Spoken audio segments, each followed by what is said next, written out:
예전에 제가 전에 교회에서 전도 폭발이라는 프로그램을 담당했다고 여러 차례 이야기를 했습니다. 보통 3명이 한 조가 돼서 한 사람을 전도를 하는데, 이를 위해서 복음을 위해 마련된 아주 긴 내용을 암기해야만 했어요. 그리고 이 외운 내용을 전도 대상자 앞에서 이야기를 해주는데, 이때 듣는 사람들 중에 굉장히 많은 사람들이 이런 반응을 보였습니다. 믿지 않는 사람들은 이렇게 이야기했죠. 교회 다니는 사람들이 이런 것을 믿고 있었는지 사실 잘 몰랐어요. 이렇게 얘기할 때가 많았고요. 이미 교회를 다니고 있던 사람들이었어도 그동안 이 복음의 핵심 내용을 내가 잘 몰랐습니다 라고 하는 경우가 많았어요. 그래서 저뿐만이 아니라 전도 폭발이라는 프로그램에 참석한 많은 사람들이 참 놀랐습니다. 교회가 정확히 어떤 것을 알려줘야 되고 우리 성도들이 어떤 신앙을 가지고 있어야 하는지를 정확히 아는 것은 굉장히 중요한 것이에요. 그래서 오늘은 복음에 대한 이야기를 하려고 합니다. 정확하게 우리가 무엇을 믿고 있냐는 거예요. 당연히 우리는 예수님을 믿습니다. 그런데 우리가 예수님을 믿는다는 이 말의 의미를 더 정확하고 구체적으로 알 필요가 있어요. 제일 먼저 우리가 과거에 어떠했는지를 알아야 합니다. 우리는 원래 타락한 세상 속에서 죄에 빠져서 살고 있던 사람들이죠. 오늘 본문 2절과 3절을 다시 읽어볼게요. 그때에 너희는 그 가운데서 행하여 이 세상 풍조를 따르고 공중의 권세 잡은 자를 따랐으니 곧 지금 불순종의 아들들 가운데서 역사하는 영이라. 전에는 우리도 다 그 가운데서 우리 육체의 욕심을 따라 지내며 육체와 마음에 원하는 것을 하여 다른 이들과 같이 본질상 진노의 자녀이었더니. 우리가 원래 무엇이라고 합니까? 본질상 진노의 자녀였대요. 우리는 원래 타락한 세상 속에서 죄에 빠져서 살던 사람들이었습니다. 그리고 이 앞에 보면 우리가 왜 그렇게 됐냐면 2절 앞부분에 보면 뭐라고 되어 있습니까? 세상 풍조를 따라갔다. 그래서 그렇다라고 이야기를 하는데요. 이 세상 풍조라는 것은 세상 사람들이 추구하는 가치와 이념을 이야기합니다. 여러분, 세상이 제일 좋아하는 게 뭡니까? 세상 사람들이, 모든 사람들이 다 좋아하는 게 뭐예요? 예, 맞아요. 돈이 가장 중요하죠. 물질을 많이 소유하는 것. 그것뿐만 아니라 권력을 잡는 것, 명예를 좀 갖고 싶은 것. 이것이 최고의 덕목이라고 생각을 해요. 그래서 사람들을 보면, 이 세상의 풍조를 따르는 사람들을 보면은 대부분 다 그 생각밖에 없습니다. 그런데 정확하게 말씀을 드려야 되는데, 이 물질을 갖는 것이나 권력을 갖는 것 자체가 나쁜 것은 아니에요. 늘 말씀드리지만은 물질이 있어야 우리가 먹고 살 수 있고, 사야 할 것들을 할 수 있고, 살 수 있고, 교육받아야 될 것을 교육받을 수 있죠. 할 수 있는 것들이 있습니다. 또 권력 구조라는 것이 있어야 이 사회 시스템이 잘 돌아갈 거예요. 그리고 그 안에서 큰 뜻을 품고 또 리더가 되어서 사회를 이끌어 나가는 것, 이것 역시도 아주 훌륭한 일이에요. 그런데 문제는 이것이 어떻게 변질되었을 때가 문제냐면, 이것이 욕심으로 변질되었을 때가 문제입니다. 3절을 보십시오. 전에는 우리도 다 그 가운데서 우리 육체의 욕심을 따라서 살았다는 것입니다. 세상의 풍조를 따라가는 가운데 세상의 풍조를 정면으로 반박해야 된다기보다는 그것이 욕심으로 변질되는 것을 우리는 막아야 한다는 것이에요. 과도하게 물질을 추구하고 과도하게 권력과 명예를 따는 것이 잘못된 것이고, 우리는 과거에는 이러한 욕심 때문에 죄에서 벗어나지 못했다는 것입니다. 성경을 보면요, 욕심이 곧 죄로 이어진다는 그런 사실들을 많이 볼 수 있어요. 이스라엘 백성들이 애굽에서 이끄심을 받아서 광야에 나왔을 때 하나님께서 그들의 생명을 위해서 주셨던 음식이 뭐였죠? 만나였죠. 그런데 사람들에게 이 만나를 주실 때 하나님께서는 매일매일 그날의 것만 거두어서 먹어라. 안식일 전날만 이틀치를 가져가서 안식일에도 먹어라. 그러니까 거의 하루당 한 분량, 한 1일씩 분량씩만 가져가라고 말씀하셨어요. 그런데 출애굽기를 보면 안타깝게도 사람들이 어떻게 했냐면, 이거 참 맛있고 참 좋은 음식이네, 집에 좀 쌓아놔야겠다 하고서는 막 밖에 나가서 많이 거두어들여서 자기의 창고에 쌓아두는 것을 볼 수가 있습니다. 인간의 무슨 모습을 나타냈냐면은 바로 욕심인 거예요. 당연히 우리가 먹고 살기 위해서는 만나가 필요한 거죠. 뭔가 세상의 것들, 하나님께서 주시는 것들이 필요합니다. 그런데 문제는 뭐냐면 우리가 그것에 대해서 욕심을 부리고 그 욕심이 불순종으로 이끄는 죄를 야기한 것입니다. 또 있죠. 솔로몬은 굉장히 훌륭한 왕이죠. 하지만 솔로몬은 초반에는 아주 훌륭한 왕이었는데 마지막에 가서는 하나님을 배신한 왕이었어요. 왜 그랬냐면 그가 더 강력한 나라와 자신의 명예를 위해서 주변 나라들을 이용하고 싶은 거예요. 그래서 그 주변 나라들의 왕의 딸들과 결혼을 함으로써 그 주변 나라들과 정략적인 이 정략 결혼을 한 것이었죠. 그럼으로써 이 이스라엘에는 무엇이 들어왔냐면 그들이 이방 사람들이 섬기는 우상이 들어오게 되었습니다. 또 욕심이 죄가 된 사례를 볼까요? 예수님의 제자 중에 하나였던 가룟 유다 역시 세상의 풍조를 따른 사람이었고 그것이 욕심으로 변질된 사람이었습니다. 그는 결국에는 은 30개를 받고 예수님을 팔게 됩니다. 여러분, 이처럼 세상의 풍조는 욕심으로 우리를 이끌어 가고요. 우리는 그 가운데서 결국 하나님께 불순종하고 파멸로 가는 길에서 벗어날 수가 없었던 겁니다. 이게 바로 우리의 과거의 상태예요. 우리는 우리의 욕심으로 인해서 고통받다가 결국에는 하나님께 불순종한 죄값으로 죽음에 이르러야 했던 상황이었다는 것입니다. 그런데 하나님께서는 이 고통 속에서, 우리 이 죄의 고통에서 우리를 건져내 주셨습니다. 그분은 우리를 살릴 완벽한 계획을 가지고 계셨고 그것을 실행하셨습니다. 1절 말씀입니다. 다 같이 볼까요? 그는 허물과 죄로 죽었던 너희를 살리셨도다. 여기서 그는 누구냐면 하나님이시죠. 하나님이 허물과 죄로 인해서 죽을 수밖에 없었던 우리를 살려주셨다는 거예요. 자, 그러면 여러분, 우리가 너무 당연하게 생각하면 안 돼요. 하나님이 우리를 왜 살려주셨을까요? 하나님이 우리를 왜 살려주셨을까요? 우리를 살려주시지 않는다고 해서 하나님의 위치나 하나님의 영광에 뭐가 달라지는 점이 있습니까? 그렇지 않아요. 하나님이 왜 우리를 살려주셨는지는 4절에 나와 있습니다.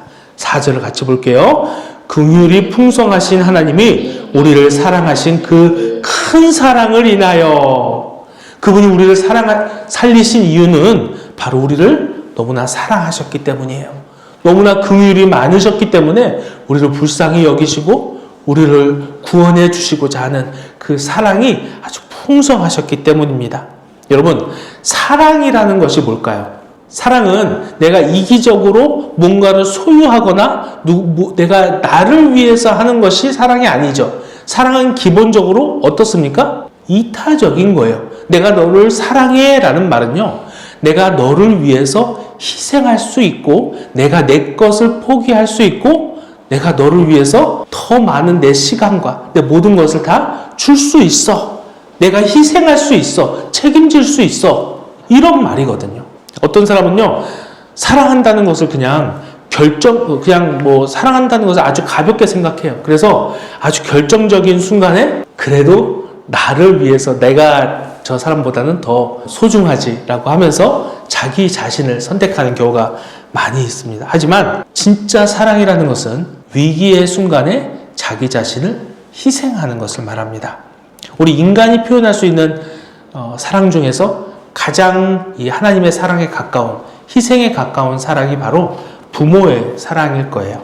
일반적인 사람이란 상황에서는 부모는 자녀에게 무언가를 바라기 전에 그들을 아끼고 돌보는 것이 당연한 것이죠. 바로 사랑하기 때문입니다. 그들은요, 자녀를 위해서 어떠한 희생도 감수할 정도로 사랑하기 때문에 그래서 자신의 젊음과 재산과 시간이나 이런 모든 것들을 자녀에게 줄 수 있는 겁니다. 근데 여러분, 이 하나님의 사랑은요, 부모의 사랑보다도 훨씬 더 큰 사랑이에요. 이 사랑은 온 우주에서 가장 가치 있으신 분, 가장 존귀하신 존재가 자기 자신을 고통과 조롱과 죽음 속으로 던져넣은 사랑이 것입니다. 하나님께서는 결국 자신의 독생자 예수를 이 땅에 보내셨고 정말로 아무 대가 없이 순수하게 우리를 사랑하시는 그 마음으로 이 땅에서 모든 고난을 당하시고 십자가를 지고 죽으신 겁니다. 오늘 본문 5절에서 6절이 이것을 이야기하고 있어요. 5절과 6절 같이 보겠습니다. 시작. 허물로 죽은 우리를 그리스도와 함께 살리셨고 너희는 은혜로 구원을 받은 것이라. 또 함께 일으키사 그리스도 예수 안에서 함께 하늘에 앉히시니. 자, 여기까지를 잘 기억하시기 바라요. 원래 우리는 뭐라고요? 5절 앞에 뭐라고 나옵니까? 허물과 죄로 인해 우리가 죽어야 할 운명이었는데, 그런데 그런 우리를 너무나 사랑하셨기 때문에 그 하나님께서 자신을 너무나 사랑하시는 우리를 위해서 독생자를 아낌없이 보내셨고, 그 독생자가 하나님께 순종하심으로써 우리가 치러야 할 이 죄값을 대신 치러주셨다는 겁니다. 자, 여러분, 여기까지가 잘 이해가 되시나요? 우리는 허물과 죄로 인해 죽을 수밖에 없는 사람들이었고요. 그렇기 때문에 우리는 소망이 없었던 사람들이었어요. 그런데 그러한 우리를 하나님께서 너무나 사랑하셨고 독생자 예수님을 이 땅에 보내셔서 우리의 죄값을 대신 치르게 하셨다는 것입니다. 그러면 우리 허물과 죄의 결과값은 뭐라고 그랬어요? 죽음이라고 그랬죠. 그렇기 때문에 예수님께서 우리를 위해서 우리의 허물을 대신 지셨다는 것은 곧 죽음으로 이끌어 가셔야만 했던 그런 상황이었던 것이죠. 그런데 아직 끝나지 않았죠. 예수님은 이 죽음에 머물러 계시지 않았어요. 만약에 죽음의 값만 다 받으시고 죽으시고 나서 아무 일도 일어나지 않았다면 그건 그냥 이 세상의 권세 잡은 자들, 사단이 이기는 것과 마찬가지죠. 그런데 예수님께서는 어떻게 하셨습니까? 이 죽음의 권세마저 이기시고 부활하셨어요. 우리가 얼마 전에 부활절을 지켰죠. 예수님께서 그 부활하신 것을 기념하는 주일입니다. 그리고 예수님께서 부활하신 이후에 하나님께로 승천해 올라가셨습니다. 그것을 6절에서 다시 한번 우리가 보겠습니다. 또 함께 일으키사 그리스도 예수 안에서 함께 하늘에 앉히시니. 예수님께서 다 이루신 겁니다. 하나님께서 예수님을 통해서 이 구원을 다 이루신 거예요. 자, 그러면 이제는 어떻게 해야 될까요? 예수님께서 구원을 다 이루셨는데 그것을 우리는 어떻게 해야 하는 걸까요? 이거는요, 마치 선물과 같아요. 여러분, 우리가 선물을 주면서 이렇게 얘기합니까? 여러분, 당신 이 선물이 10,000원짜리 선물이니까 이걸 당신한테 줄 테니 10,000원만 내세요. 이런 얘기 합니까? 그렇지 않죠. 선물은 기본적으로 공짜예요. 그냥 주는 겁니다. 사랑하기 때문에 주는 것이죠. 자, 하나님께서 우리를 죽음에서 건져주셨는데 이것이 선물이라는 거예요. 우리에게 공짜로 거저 주셨다는 겁니다. 우리에게 뭔가를 대가를 바라지 않고 주셨다는 거예요. 그런데 여기서 다만 우리에게 필요한 것이 있습니다. 우리에게 필요한 것은 바로 그 선물을 받고자 하는 마음이에요. 여러분, 있다고는 큰 선물이 있다고 해봅시다. 엄청나게 큰 선물이 있어요. 그래서 낑낑대면서 가지고 왔어요. 누가? 자, 이거 당신을 위해서 내가 준비한 선물이에요. 자, 이 선물을 좀 받으세요. 라고 했는데 내가 나 선물 필요 없어요. 그 선물 그냥 가져가세요. 라고 하면은 그 선물이 내 것이 됩니까? 안 됩니까? 안 돼요. 내가 그 선물, 너무나 좋은 선물이군요. 저에게 주세요. 제가 받겠습니다. 하고 그 선물을 받아야 그 선물이 내 것이 되는 것이에요. 자, 이 선물을 받는 것, 그것이 뭐냐면 바로 믿음이라고 우리가 부르는 겁니다. 오늘 본문 8절 말씀 다 같이 보겠습니다. 너희는 그 은혜에 의하여 믿음으로 말미암아 구원을 받았으니 이것은 너희에게서 난 것이 아니요 하나님의 선물이라. 하나님께서, 예수님께서 이 구원의 선물을 다 이루시고 우리에게 주시고 그리고 우리가 믿음으로써 그 선물을 받는 것까지, 그것이 바로 이 복음의 핵심입니다. 우리가 아무리 교회를 열심히 다니고 아무리 봉사를 열심히 하고 전도를 열심히 하고 그렇게 하더라도 예수님께서 나를 위해서 죽으셨고 이제 내가 그로 인해서 생명을 받았다, 영원한 생명을 받았다는 이 믿음과 확신이 없다면 우리는 사실 이 교회를 다니고 신앙생활을 한다는 것에 이 의미가 없다고 봐야 돼요. 이것이 가장 우선이에요. 사람들은 거꾸로 가고 있어요. 교회에서 열심히 헌신하고 뭔가를 하고 하는 것으로서 하나님께서 나를 위로해 주시고 이러한 모든 것을 많이 생각을 하는데, 하지만 우리가 제일 먼저 우리가 그리스도인이 그리스도인답게 만들어주는 가장 핵심적인 것이 바로 이 믿음에 대한 소유라는 것입니다. 우리가 이 믿음을 가지고 있는지 우리 자신을 냉정하게 돌아보며 점검해 보기를 바랍니다. 다른 것은 부수적인 거예요. 정말 부수적인 겁니다. 다른 어떠한 것도 이 믿음보다 중요하지 않습니다. 여러분, 하나님이 나를 사랑하신다라는 그 생각 자체만이 우리가 굉장히 중요한 게 여기고 강조하잖아요. 그런데 여러분, 하나님이 나를 사랑하신다? 정말 중요하죠. 위로가 되고 이 세상을 살아가는 힘이 됩니다. 그런데 우리가 더 중요하게 진짜 생각해야 되는 것은 그 하나님의 사랑의 결과가 무엇인지, 그 결과값이 무엇인지, 그 하이라이트가 무엇인지를 반드시 알고 믿어야 한다는 겁니다. 그래야 그 사랑이 진짜로 우리의 것이 되는 거예요. 그것이 뭐라고요? 하나님이 단순히 나를 사랑하시기 때문에 이 땅에서 내가 조금 더 잘 되기를 원하시고, 내가 아프면 병이 낫게 하시고, 내가 마음이 상처를 받으면 그것을 치료하시고 위로하시는 그 하나님으로만 머물러 있다면, 그렇다면 우리는 이 사랑의 가장 큰 핵심을 놓치고 있는 거예요. 무엇을 우리가 알고 있었고 믿고 있어야 된다는 겁니까? 하나님이 사랑하시기 때문에, 그렇기 때문에 나를 위해서 죽으시고 부활하시고 승천하셨다. 그리고 나는 이제 이것을 믿음으로 인해서 영생을 얻었다라고 고백할 수 있어야 하는 것입니다. 여러분, 그래서 저는 요즘 와서 이제 많은 사람들이 강조를 하는 것이 있죠. 이 땅에서의 하나님의 나라를 누리자라고 강조를 하는데, 그것을 강조함으로써 조금은 우리가 놓치고 있는 게 있다고 생각해요. 무엇이냐면, 우리가 이 실제의 육체의 죽음을 이기신 예수님을 쫓아서 우리가 그 믿음으로 말미암아 우리도 이 육체의 죽음, 영혼의 죽음을 이길 수 있다는 것, 이겼다는 것, 승리했다는 것, 그리고 영원한 생명, 영원한 안식을 소유했다는 것, 그것이 행여나 조금이라도 덜 강조될까봐 참 그런 생각이 듭니다. 여러분, 이 자리에 있는 우리 모두가 이 진짜 복음을 늘 잊지 않고 믿으며 늘 고백하는 삶을 살기를 원합니다. 우리에게는 아직도 이 세상의 풍조와 욕심이 우리를 유혹하고 있습니다. 삶 속에서 여러 많은 것들이 그것보다는 이게 더 중요하지. 살아가기 위해서는 네가 좀 더 가지고 있는 게 많아야 되지 않겠어? 그래도 좀 멋지게 살려면 권력이나 명예가 좀 있어야 되지 않겠어? 라고 우리에게 속삭입니다. 그런데 다시 한번 말씀드려요.